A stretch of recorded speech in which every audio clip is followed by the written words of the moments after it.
Nunca imaginé que la sombra de una sola noche pudiera cambiarlo todo. Aquella casa parecía vivir en un silencio eterno, donde los relojes avanzaban sin prisa y las paredes guardaban secretos que nadie se atrevía a pronunciar en voz alta.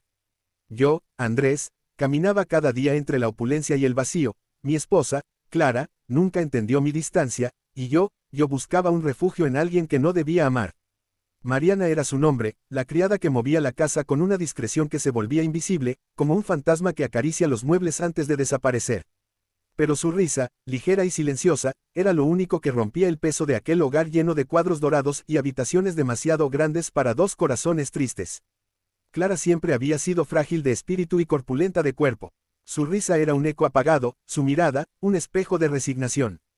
Yo fingía cariño, compartía cenas y sonrisas que se sentían huecas, mientras mi corazón buscaba en Mariana la calidez que nunca encontré en mi propia esposa. Mariana tenía algo que parecía imposible, podía escuchar los pensamientos sin que yo pronunciara palabra. Sus ojos, profundos y oscuros, contenían secretos que me pertenecían, y su silencio se convirtió en un lenguaje que solo nosotros entendíamos. Todo parecía seguir un orden tenue, casi perfecto, hasta que una tarde, Clara anunció que esperaba un hijo. La noticia debió traer alegría, y de hecho la trajo, para todos, menos para mí. Una sombra se posó sobre mis días, un miedo difuso que no lograba nombrar. Cada movimiento de Clara, cada caricia en su vientre, me recordaba que yo no era el padre de esa felicidad, que mi corazón ya había elegido a otro. Mariana, por su parte, comenzó a mostrarse más silenciosa, como si presintiera lo que nadie quería decir. Yo notaba cómo sus manos temblaban al colocar los platos, cómo su respiración cambiaba cuando yo pasaba cerca, y un sentimiento extraño se instalaba entre nosotros, culpa y deseo entrelazados, inseparables. El día del nacimiento fue un invierno prolongado en mi memoria. La nieve golpeaba los cristales, y el viento parecía repetir un murmullo que solo yo escuchaba: nada volverá a ser igual. Clara dio a luz en una habitación iluminada por lámparas tenues, el aroma del hospital y la fragancia de su cuerpo mezclándose en un perfume extraño y melancólico. El llanto del bebé rompió el aire, un sonido agudo que me atravesó como un cuchillo, y entonces lo vi. Sus manos pequeñas, su piel, oscura. Tan diferente, tan inesperada. Mi respiración se detuvo, y un escalofrío recorrió mi espalda. Todo lo que conocía se derrumbaba con aquel llanto. Clara sonreía con lágrimas, sin percibir mi silencio helado. Mariana estaba a mi lado, y sus ojos reflejaban algo que no podía descifrar: sorpresa, miedo, o quizás comprensión. Yo sentí un vacío imposible de nombrar, una mezcla de confusión y alarma que me llevó a observar cada detalle del niño, sus dedos, sus pestañas, la manera en que respiraba. Todo parecía un recordatorio silencioso de lo que nadie debía cuestionar, y sin embargo, yo no podía apartar la mirada. La tensión en la casa cambió al instante. Clara comenzó a sospechar algo que no podía explicar, y yo me encontré atrapado entre dos mundos: la obligación y la verdad, la pasión y la culpa. Cada día que pasaba, la distancia entre nosotros se hacía más palpable. Mariana evitaba mi mirada cuando creía que nadie la observaba, y yo sentía que su silencio era más elocuente que cualquier palabra.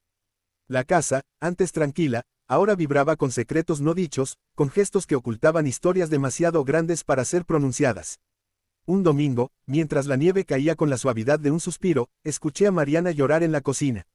Su llanto era silencioso pero penetrante, como un eco que atraviesa muros. Me acerqué lentamente, temiendo romper un equilibrio frágil. No puedo, no sé si debo, murmuró entre sollozos. Su voz era un hilo que se deshilachaba, y por primera vez comprendí que el amor, a veces, duele más cuando no se puede confesar. Intenté tomar su mano, pero se apartó, como si tocarme fuera un pecado. Los días siguientes se convirtieron en una coreografía de miradas furtivas y palabras no pronunciadas. Clara, con su amor ingenuo, intentaba llenar la casa de ternura, mientras yo sentía que cada sonrisa era un recordatorio de la mentira que me rodeaba. Mariana seguía cerca, cuidando del niño con un amor silencioso que nadie más podía entender, y yo veía cómo ese amor crecía, invisible y poderoso, haciendo que la verdad se volviera insoportable. Una noche, me desperté con el sonido de pasos suaves en el pasillo. Mariana estaba sola, con el niño en brazos, caminando como un espectro entre las sombras. Susurró su nombre, y el bebé respondió con un murmullo que rompió mi corazón. La vi mirar hacia la ventana, hacia la oscuridad del jardín nevado, como si buscara una salida que no existía. Esa imagen quedó grabada en mi memoria: ella, la niña que no debía amar, sosteniendo al fruto de un secreto que nadie podía comprender. Pasaron semanas y la tensión se volvió insoportable.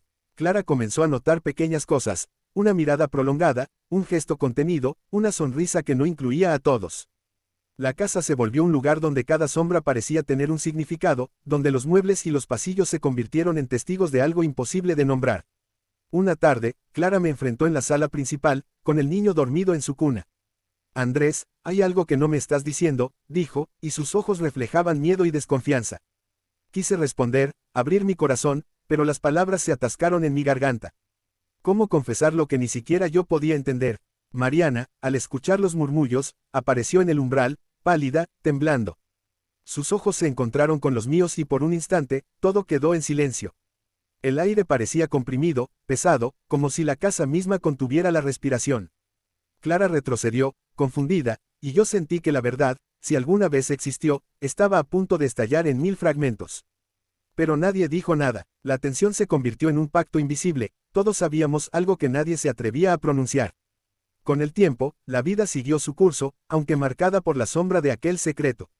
El niño creció, y su risa rompía el aire con un sonido que nadie podía ignorar. Mariana se convirtió en su protectora, su confidente, y yo aprendí a amar desde la distancia, con un corazón dividido entre la culpa y la ternura. Clara nunca entendió del todo, pero su amor seguía siendo real, aunque marcado por un misterio que jamás podría nombrar. A veces, en las noches largas, escucho los pasos de Mariana en el pasillo, siento el aroma de su cabello y recuerdo aquel invierno en que todo cambió. Pienso en el niño, en su risa que parece contener secretos de otra vida, y en cómo el amor puede ser más profundo cuando es silencioso, invisible, prohibido. Y entonces comprendo que la vida está llena de sombras que nunca desaparecen, de decisiones que se llevan consigo el peso de lo que no se puede decir. Al final, aprendí que algunas verdades no necesitan ser pronunciadas, que el amor, en todas sus formas, puede existir en el silencio, en los gestos, en las miradas que nadie ve. Que la culpa y la pasión, la ternura y el miedo, pueden convivir en un mismo corazón sin destruirlo, pero dejándole cicatrices imborrables. Y mientras la nieve cae otra vez sobre el jardín, escucho el llanto lejano de la memoria, el eco de lo que fuimos, y sé que nunca volverá a ser igual, pero que, de alguna manera. Eso está bien, porque en el silencio de aquella casa, entre sombras y secretos, encontramos nuestra verdad.